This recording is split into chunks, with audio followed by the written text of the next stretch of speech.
our family came to Madison in 1938,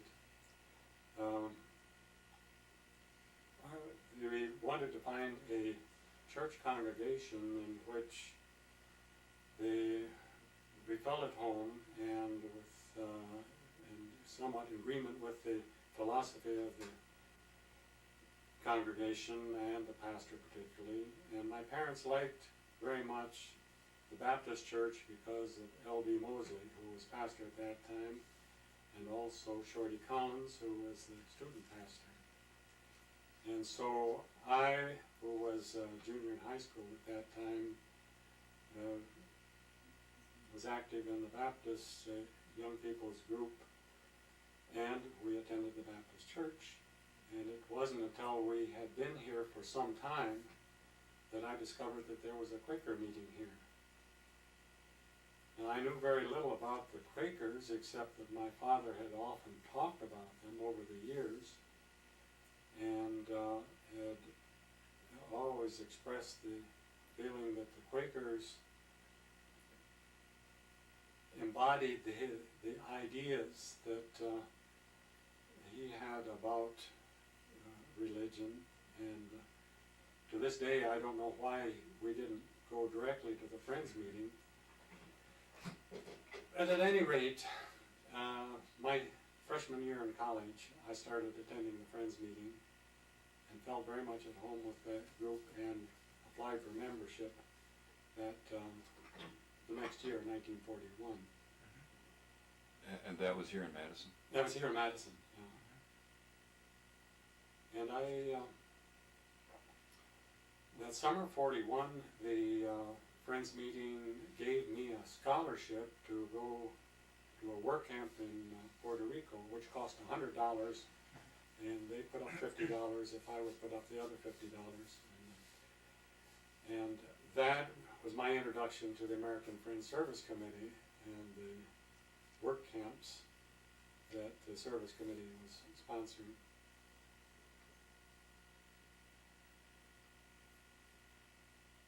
And what about your father then? My father joined the meeting some years later, and I'm not sure exactly when he joined, but the fact is, he taught me all of the Quaker philosophy as a growing child, and I was the one who joined the meeting officially first before he did later.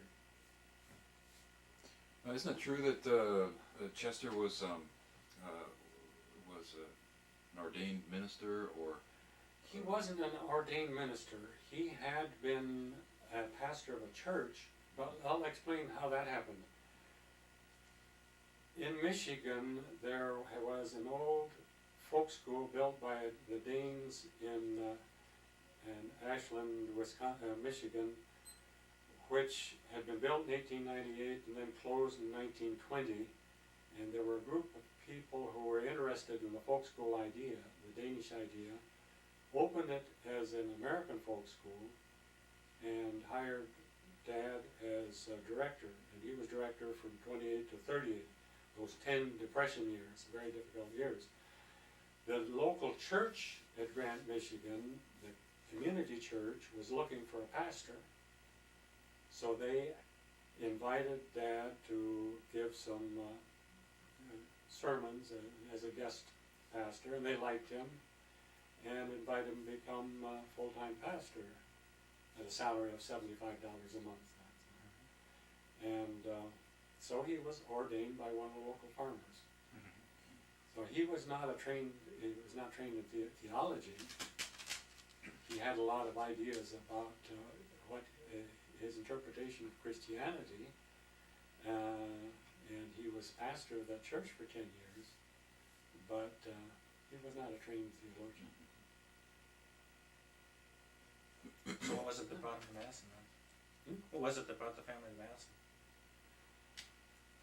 We came to Madison in 1938 when Dad had been employed as Director of Workers' Education under the WPA program. And he was Director of Workers' Education for all of the state of Wisconsin. And that's what brought us to Madison.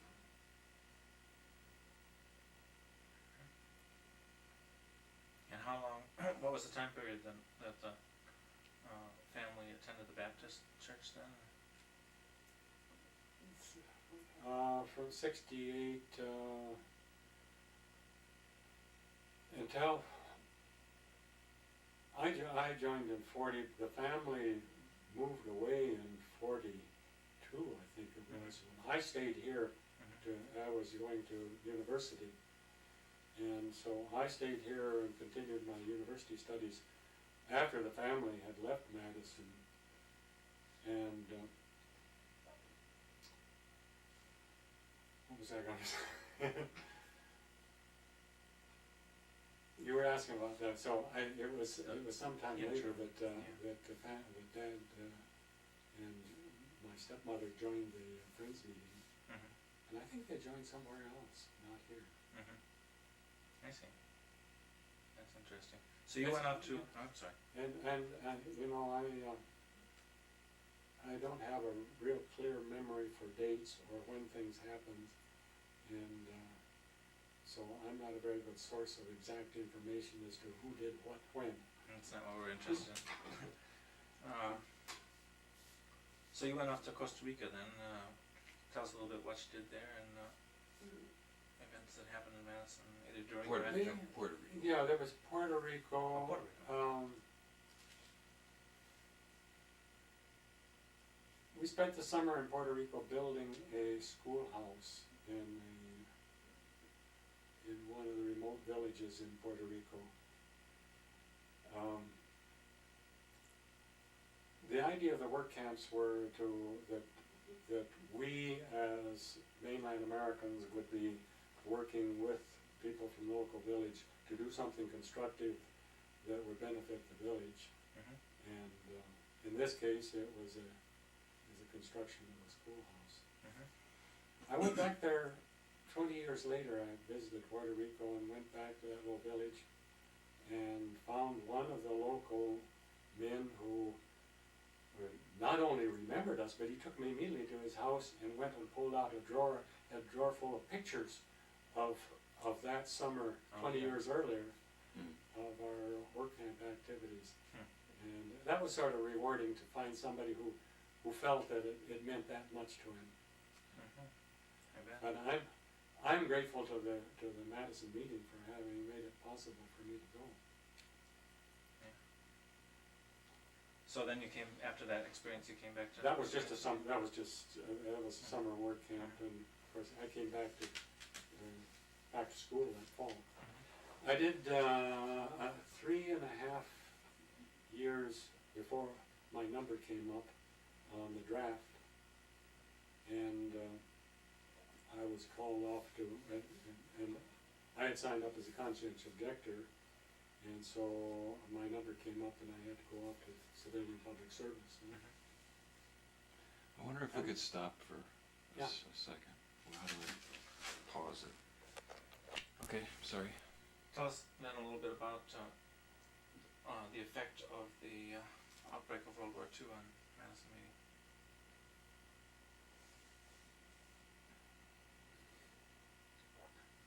The bombing of Pearl Harbor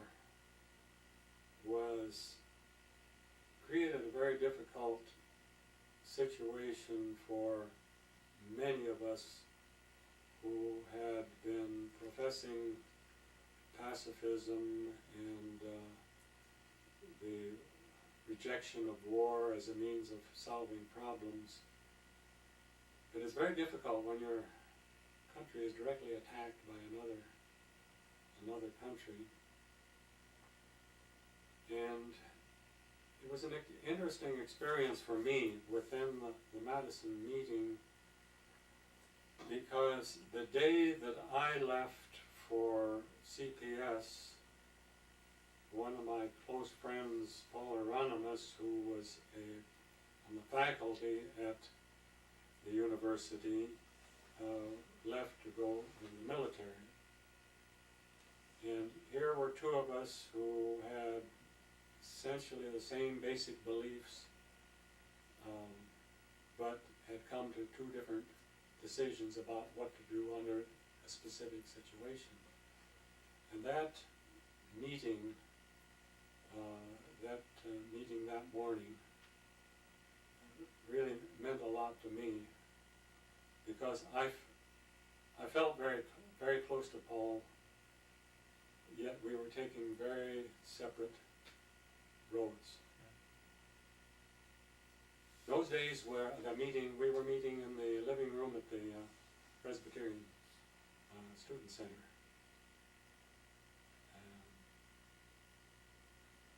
Do you know that place, Dick? Press house? The press house. I still don't know which building that is. It doesn't exist anymore, does it? Press house does. Yeah. Okay. It's still heavily used by peace and social justice groups.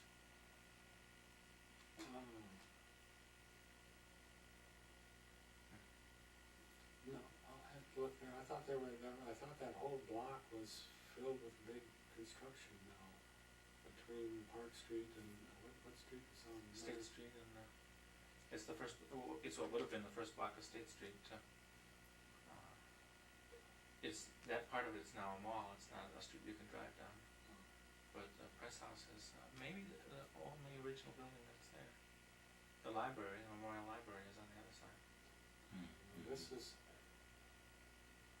I'm wondering whether we're talking about the same press house, because this was a wooden house construction. No, this is This is a simple very wooden. much like a church, it's a brick building. This is a simple wooden construction. It's a different building.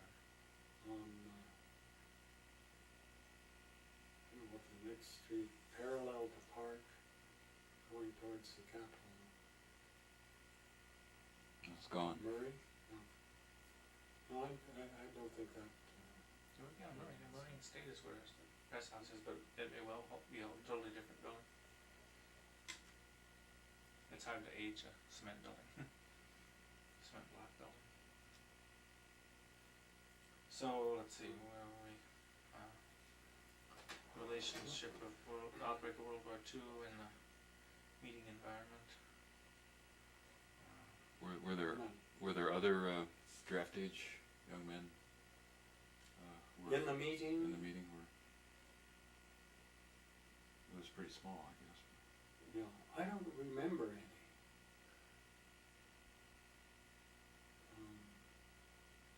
That doesn't mean there weren't any, something like that, just because I don't remember it. This was only 2 years after the meeting had become a monthly meeting, right? It was a fairly new monthly meeting. I don't know.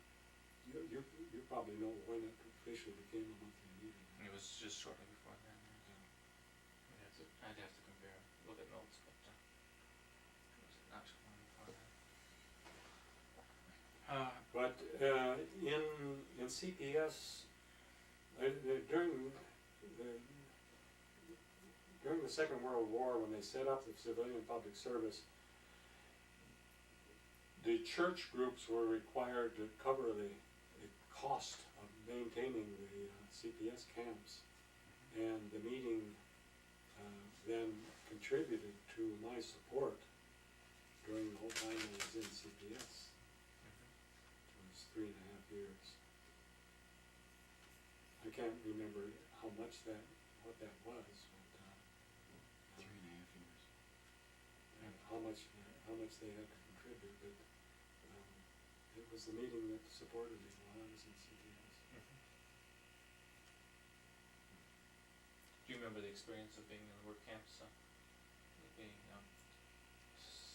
significant to your life?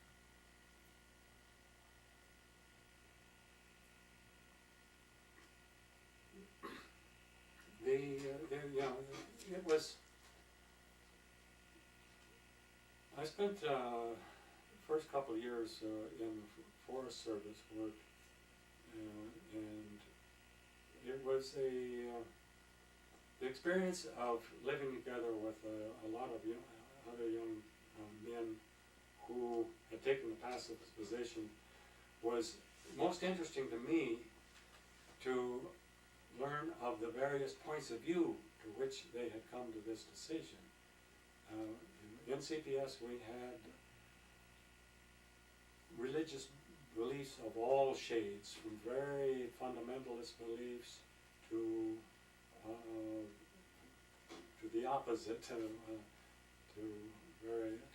say, liberal approach to religion, and even atheists who came from an entirely different point of view, a philosophical point of view. That was an interesting experience to me. After a couple of years in the Forest Service, I volunteered as a guinea pig in a semi-starvation experiment at the University of Minneapolis, and that lasted for 1 year, and that was probably that was the experience that I remember most. I bet. After that experience, then my last assignment in CPS was on cattle ships going to Poland. I made 3 trips to Poland with horses and cattle. Cattle ships. Cows. We were seagoing cowboys is what they called us. The ships had their crew to run the ship, and we were the cattlemen to take care of the animals. In fact, I made 2 trips with horses and 1 trip with cows. Was this during the war? This was immediately after the war. This was in the spring of '46, when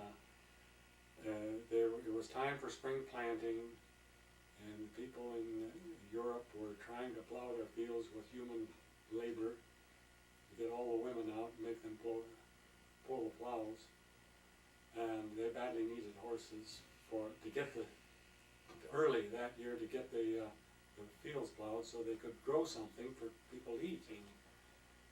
And the cows that we took over were all cows that were expectant and were expected to produce a calf within a month or a few weeks after delivery in Europe. So each farmer, in fact, would get a milk cow, a fresh milk cow, and a calf to grow. And that was badly needed. There were the horses and cattle that weren't killed by gunfire were eaten. That makes sense. And I had, but there was an interesting experience there that you might be interested in knowing that has to do with the university here. As I say, I made 3 trips to Poland. The first time we just hung around the ports of Gdynia and Gdańsk, and the second trip, a group of us decided we wanted to go to Warsaw. So we tried to get a plane ticket. The plane tickets, that was impossible. We got on an all-night train, rode all night and half of the next day to get to Warsaw. Didn't know where we were going. We were just going to Warsaw. We didn't know where we were going to stay. On the all-night trip, we got to talking with a gentleman who spoke English, who the next day when we got there volunteered to show us around the ruins of what was left of Warsaw. And in our visit around town, we stopped at the University of Warsaw. And a group of we met with a bunch of students there, and they invited us into their cafeteria to have lunch with them, and they also invited us to stay with them in their dormitory. They doubled up and had us stay with them. But the interesting thing is what they said, they were asking where we're from, and I said the University of Wisconsin. They said, oh, we have a professor here who was at the University of Wisconsin as a visiting professor. And so they went and got him. And I talked with him, and he said, would you take some letters back? And I said, of course I would. So he must have sat up all night writing letters, because the next day he had a whole stack of letters for me to deliver to people here in Madison. And so when I got back from that trip, I came here to Madison and delivered those letters. It was describing the conditions under which he was trying to teach. The buildings that were still standing at the university had no equipment. The laboratories had been sacked.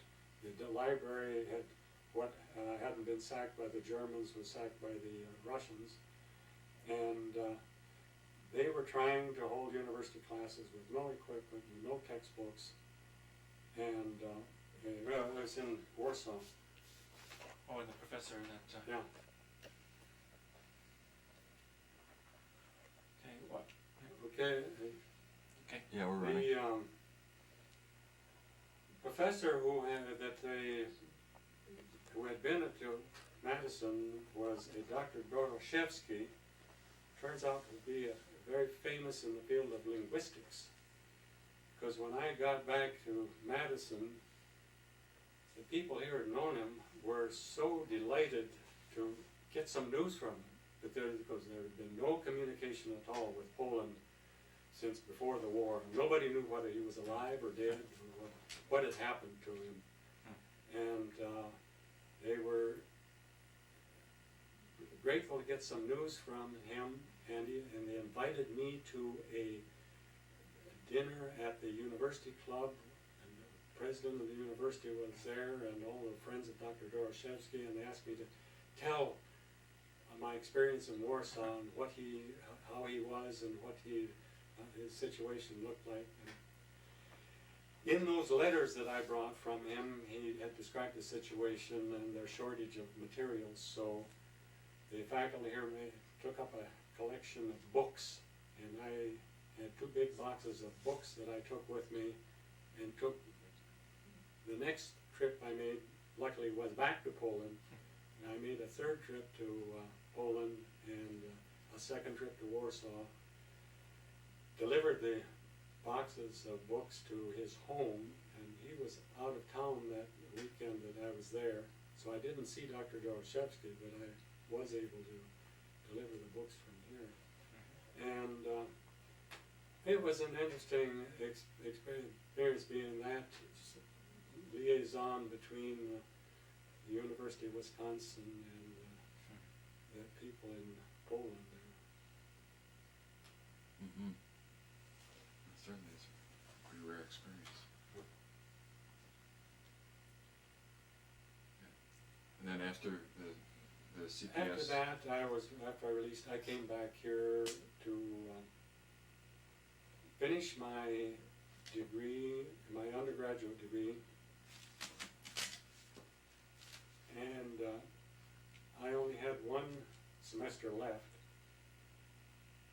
and so I came back and asked the university what courses do I have to take to complete the requirements for my degree, and they gave me a list of courses, and I took them. 2 weeks before graduation, I discovered that my major in international relations required a master's thesis.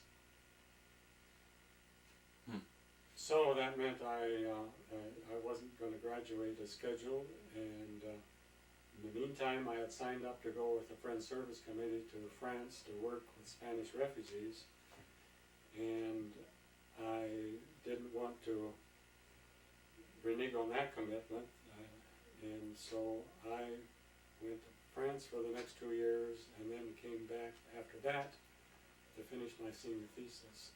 So actually, I started the university in 1940, and I graduated in 1950. It took me 10 years.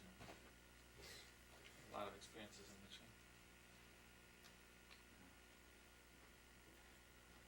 In the interviews that we've done prior to this, there have been a number of references to your father. It would be fun to just have your reflections and recollections of your father's involvement with meeting.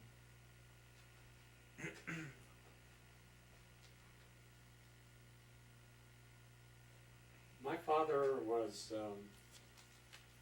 a farm boy who went off to college, and he was inquisitive, and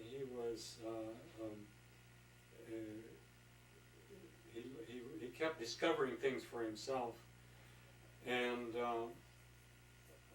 there were many in the whole range of things of not only philosophy, economics, and religion.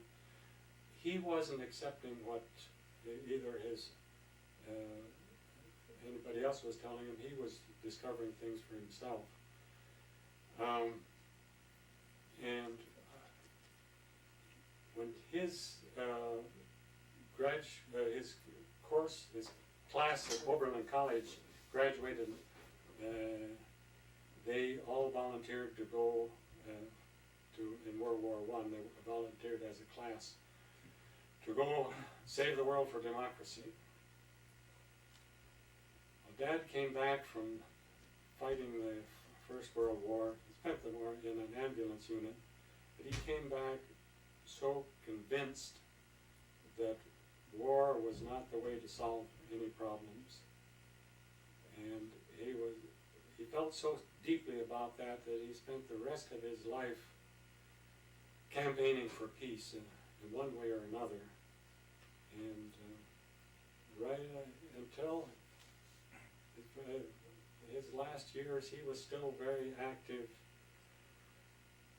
organizing people. Even in his 80s, he was organizing the people to lobby their congressmen, to write letters. He'd organize bus trips to Washington to talk with the congressmen. And I'm skipping over it, but these were right to the very end. He was fighting for peace. In between, of course, he put in some years with the Friends Committee on National Legislation. He worked with the Peace Committee here in organizing the Peace Center in Madison, and later, while living in Muskegon, Michigan, he did the same thing, organized a Peace Center there, and was really the main engine that kept that running for many years. On other topics such as economics, he was convinced that the only Christian economic system was one which benefited everyone, and he was active in the Socialist Party, and he was, like many of the people in the Socialist religious background, and felt that this was a way to apply Christianity to economics.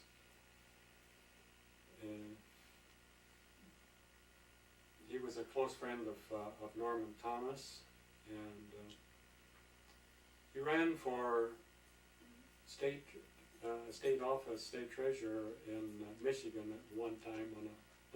That's the only time he ever ran for office, was on the socialist ticket in Michigan.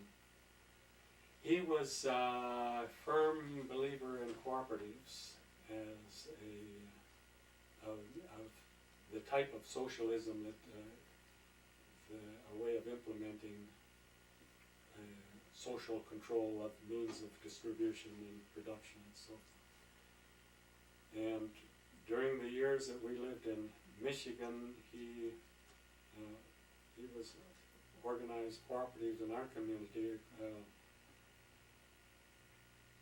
and when he came to Madison, we found that there were a number of cooperatives already existing here. At that time, we had a cooperative dairy, we had a cooperative foods grocery store, we had a cooperative gas station, we had a cooperative insurance agency, and a cooperative burial society, if I'm not wrong. And then Dad worked with the Madison Cooperatives for one period as sort of educational director. But no matter where he's been, he's promoted peace, cooperatives. The Peace Center has been discussed by a number of previous people too. Do you remember any of the work that was done or your father's involved in it? I was out of the country during those years, and on one visit to, on one home leave from the States, I did come by Madison and visited the Peace Center. That's all I know about it. What are your reflections or recollections of some of the elder friends in your early years in the Madison meeting? One person that I will never forget was Leela Bascom. And she stood out anywhere she was. She was an unusual person. And she is the one, when you ask me about elders, she is the one that I remember most. I have difficulty remembering names of others at that time. But Leela Bascom had energy, enthusiasm, empathy for other people, and she's an unusual person. Do you have any vivid recollections of anecdotes? Little Bascom that would be worthy of capturing? No, I've heard. I wish I could That's remember fine.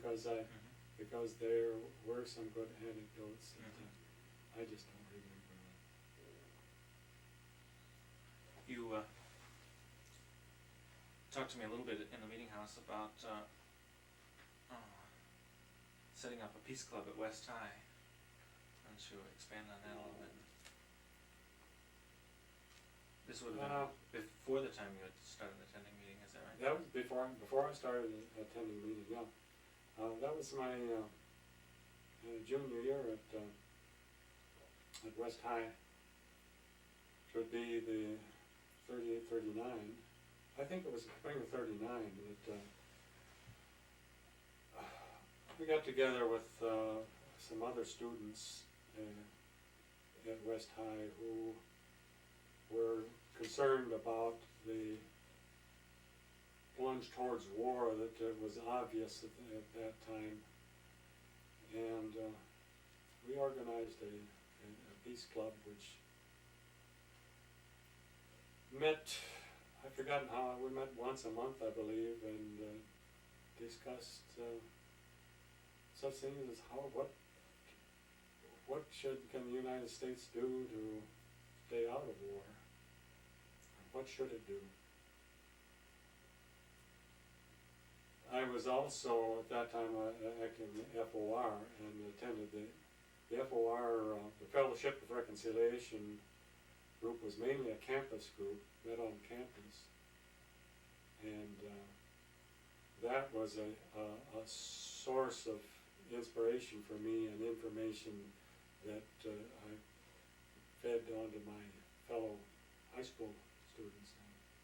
I must say that the principal at the high school was rather uneasy about having a peace club at his high school. He never said we couldn't have one, but I know he was uneasy. Person whom we've interviewed and who other people have commented about, who shares a lot of experiences with you, is Ivan Bean. Do you have any recollections of Ivan Bean? I remember Ivan Bean very well. Ivan was he was a real activist. I tell you, what's happened to me is that I grew up being taught pacifism from as early as I can remember, and I've learned it from my father. My father learned it for himself, and then and he who learns for himself, he has that enthusiasm and the drive to do something about it. I was taught pacifism, and I think that's the logical approach to a lot of things, but I didn't have that drive to go out and save the world, get everybody else to believe them. But Ivan Bean was that he was one he would work to try to convince everyone else that who hadn't accepted the idea that at least considered it. he was an activist, I wasn't. Mm-hmm. That's interesting because that's not the picture you get now.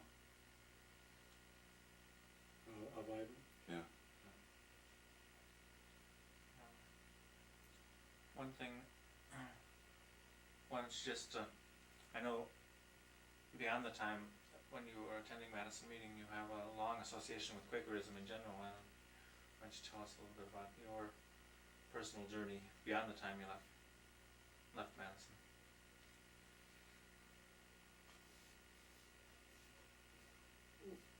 I left here in '47 to go with the service committee in France. And there I was working with Spanish refugees in Toulouse in southern France. And as preparation for the work in France, I spent some time at Pendle Hill, and that was my introduction to Pendle Hill. And the only time I spent much time there. Although I keep telling myself I should have gone back to spend more time to really appreciate the benefits of absorbing life at Pendle Hill. At the work with the service committee gave me a sense of belonging to an organization that was really doing something. One can attend silent meeting on Sunday and think about things and feel a satisfaction about the result of meditation, but when it comes to going out and doing something, that's another kind of satisfaction, and I got that from working with the service committee. After the 2 years in France, I came back and finished that senior thesis and started working on a graduate degree, but then I had applied for work in our binational cultural centers in Latin America that the U.S. State Department Bureau of Cultural Affairs supports in Latin America. And while working on my master's program, I got a call asking if I would be available immediately to go to Mexico. Well, I was much more interested in going to Mexico than I was in working on my master's thesis and that drudgery like that. So I took off for Mexico and never finished my master's. In the next 18 years that I spent in Latin America, the only place where we had a friends meeting of any sort was in Venezuela. And we had a small group that met, and it was a very small group that met in homes there, and one of the leaders in that group was a Venezuelan lady who had gone to a work camp many years earlier, a friend's work camp in Mexico, and that was her introduction to the Quakers, and she became very enthusiastic about Friends religion and became applied for membership in the Friends, became a friend herself, and I think she was about the only Venezuelan friend that there was in Caracas. The rest of us were expatriates.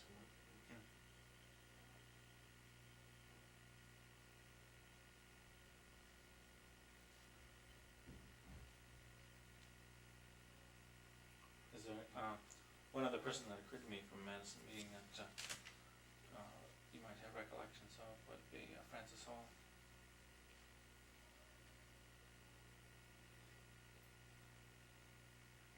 I don't know what I'd say about Francis Hall that would do him justice. We have 2 hours of them on tape, so. yeah. And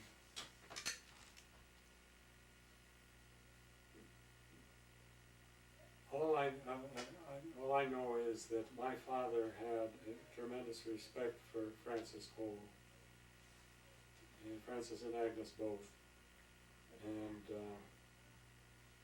would in later years would often talk about Francis Cole. And it was during those years that my father was here that I was abroad. So I had, I didn't have a lot of close association with Francis except when I was here on visit. But I absorbed a lot of that feeling on part of my father, who, as I say, had a tremendous respect for Francis.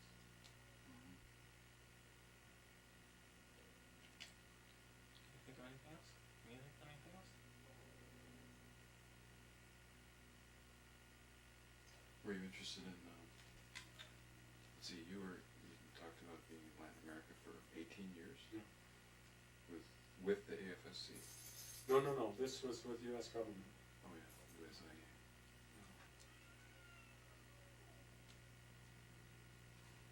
I think we've got the stuff that's mainly pertinent for, that thing's still going. Still That's, going.